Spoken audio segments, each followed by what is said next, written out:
CBR writers are mad and Eric July is glad. Welcome back to Views with Hughes, your agenda free news. This is Jerome Hughes, the founder and creator of the channel. If you haven't done so yet, please subscribe and click that bell notification button so that way you'll be notified of future uploads and updates. All right, let's go and get right into it. So, bounding into comments reporting that multiple CBR Writers Attack Eric July's ISOM #1 campaign, one calls customers brainwashed. All right, first and foremost, let you know this right now. I'm following him on Twitter, and if you haven't done so yet, go ahead and follow him as well. And I've also, have the notifications turned on for him, and it's like I've been seeing it left and right and throughout the day, from today and yesterday. All right, and it's pretty crazy, and it's like it's not much of a surprise because CBR, I guarantee you all, they're backed by major comic book deals like Marvel or perhaps even DC once a time. All right, so it says here that there's two writers from alleged comic book news website CBR Attack Eric July's first issue of ISOM campaign this weekend. Both writers from the CBR site took exception to the pricing of July's graphic novel at $35, making statements to make him seem as if he's ripping off customers. Okay, so we have David Hoth right here. He says he posted a tweet, and I saw this too. You can go get Saga Volume 1, over 100 pages of excellent comic for $9.99. Married Depths of Layla Star for $13. Watchmen for $25. This isn't a good value. You're just brainwashed. So here's the problem though. People aren't really looking to get those comics because of the fact that most likely those comic books have like a lot of elements of woke in it. Okay, so they're woke comic issues and everything.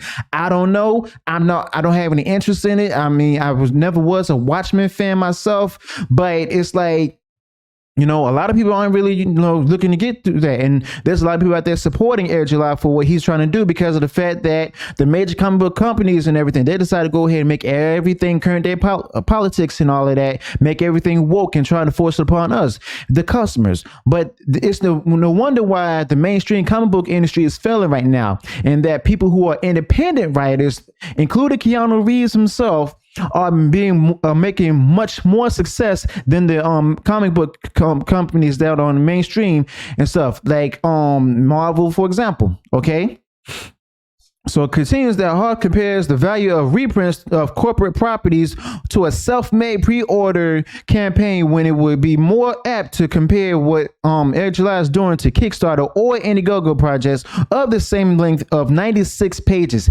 Now, here's the thing though. These are major corporations. Of course, the price is going to be cheaper, but Eric July, he's independent, okay?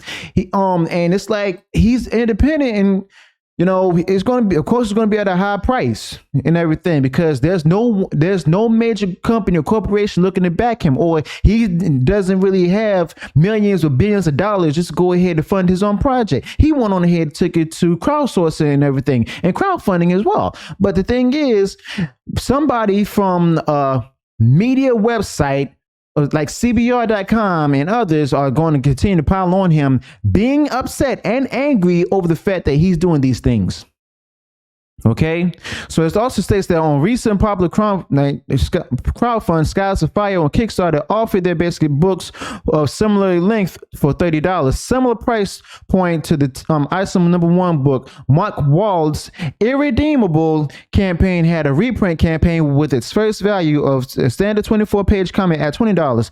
In comparison to those, July's ISOM seems to be on par with an independent comic charge. And also that goes going back to what that the tweet that the dude made, Hoth. That's if you want to go by that logic, where comparing the major corporation comics and everything to the independent ones, then why is it that so many people out there are buying? No, I'm pretty sure he owns the iPhone as well. Why would you go out buy an iPhone? We can simply go ahead and get an Android.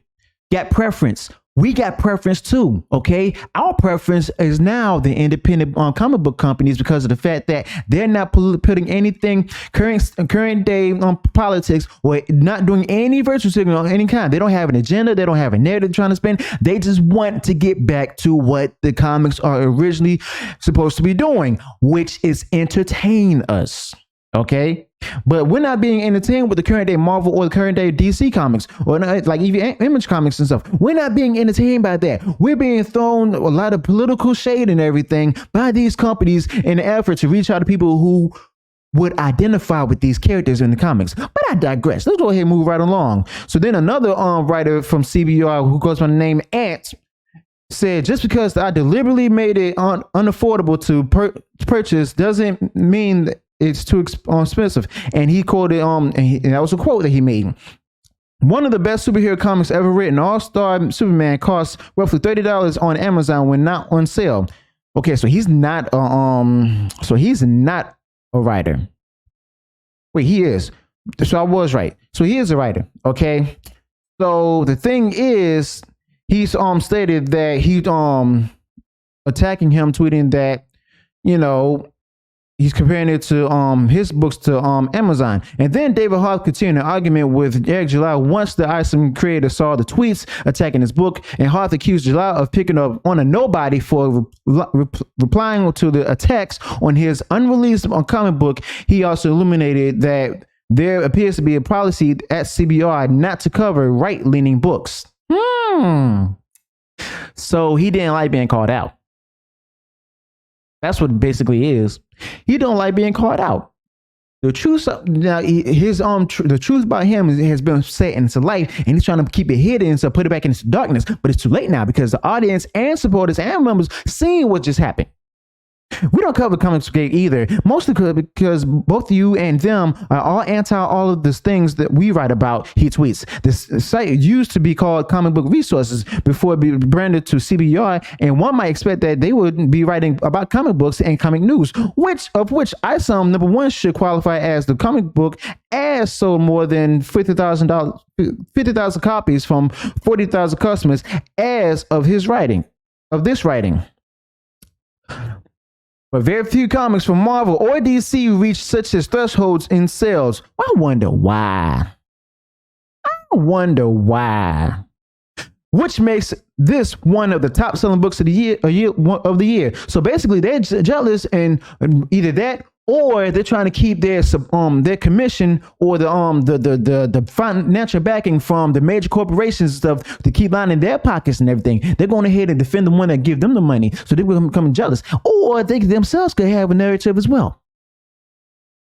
They could share that same narrative that Marvel's putting out there, or even DC.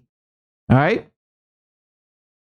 But the thing is, it's basically falling on deaf ears when it comes to them. And also, it says here on a live stream addressing the topic, July posits that CBR is admitted that they're a political operation, and I agree, and more not there to cover comics. His hypothesis is based on one of the Hart's tweet, which states that would be like asking why Bernie Sanders doesn't have a column in a right-wing publication. Why even bring up Sanders in the first place if you're not looking to do anything, promote anything that's political, you know? So he also stated that, the full tweet is right here, that decision is made way above my pay grade, but possibly because he's one of many who will only exist to be against the things that we write about. That would be like asking why Bernie Sanders doesn't have a column in a right-wing publication. And this is off topic, but I could have sworn that Bernie Sanders also talked with people from Fox News as well as RT. They welcomed him with open arms, and he gladly took the offers. Of course, they were temporary, but still. But I move on. The implication is that CBR is a left-wing political blog, and I agree, not a comic book news website.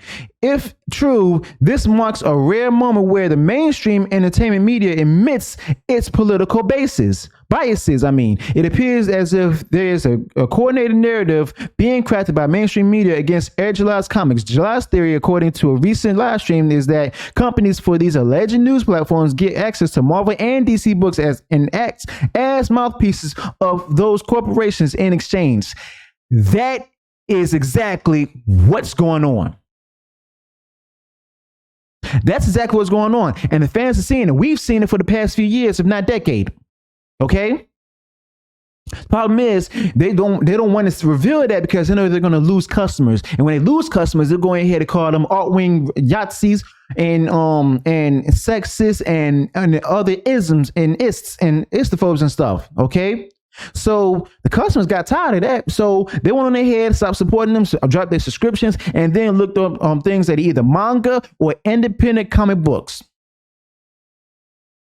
On his live stream on Sunday, August 21st, July said of the matter, this is the top story of comic books because obviously how many S we've sold, but look at how it's happened. It's the most organic story that could possibly exist. Okay. And he put this out there by crowdfunding. Rippaverse, it's winning. Off of the first issue, they've campaigned for over $3.4 million. And CBR is wrapped up in his panties and stuff, upset about the fact that there's a black man that's actually out there doing something right. He continues, not asking anyone to cover this, but not paying anybody in advertisement. All I did was put it out there and I self-promoted it. That's it. He put it out there, it was funded, and he promoted it. Same thing that the corporation's doing. I mean, except they got more money to do so. That's the one thing they don't understand. They're looking for access to Marvel and DC comic content, as well as to look to get more support financially from them, possibly. Okay.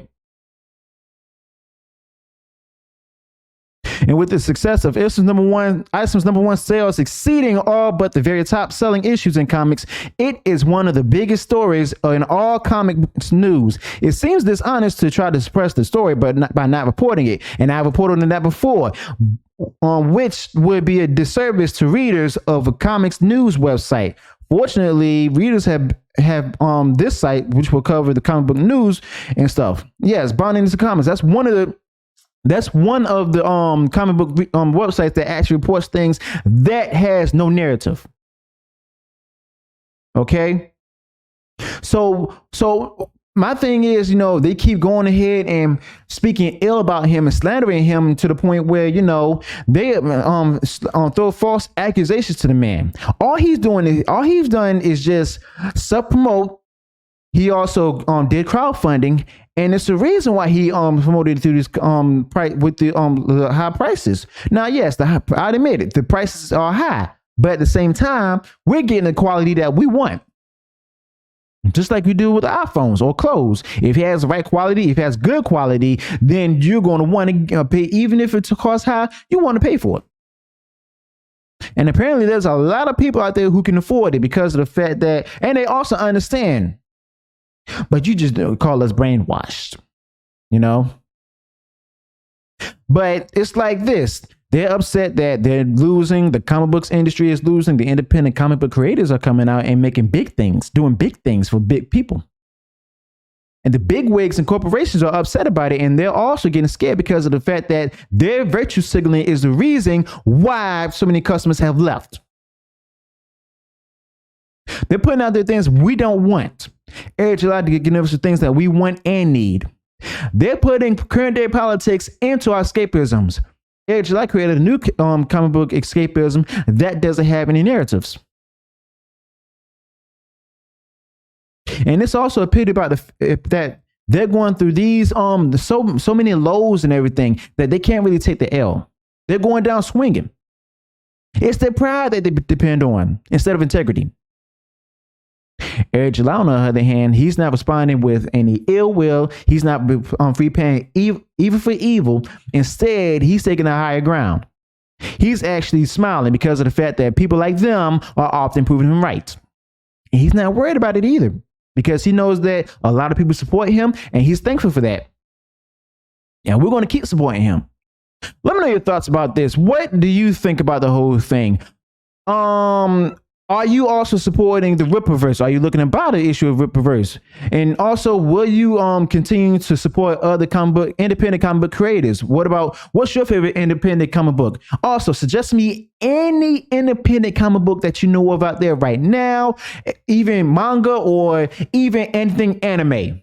All right, that has been westernized because I haven't watched anime since 2012 and I'm trying to get back into it. All right, so if you enjoyed what I shared in this video today, please go ahead and smash the like button and also comment below anything that I went wrong and also share your thoughts as well. And if you haven't done so, if you enjoyed the content I put out there, please subscribe to this channel and also click the bell notification so that way you can go ahead and also be notified of future uploads and updates. And also I got a poll in the community tab where it's asking, and it's still up there, where it's asking about live streaming, when or best time do you think it would be for me to live stream on this channel? Is it on a Friday afternoon or a Saturday morning? Go ahead and take that poll, and also, like I said before, smash that like button and click the subscribe button and click the bell notifications so that way you'll be notified of future uploads and updates. Until then, peace.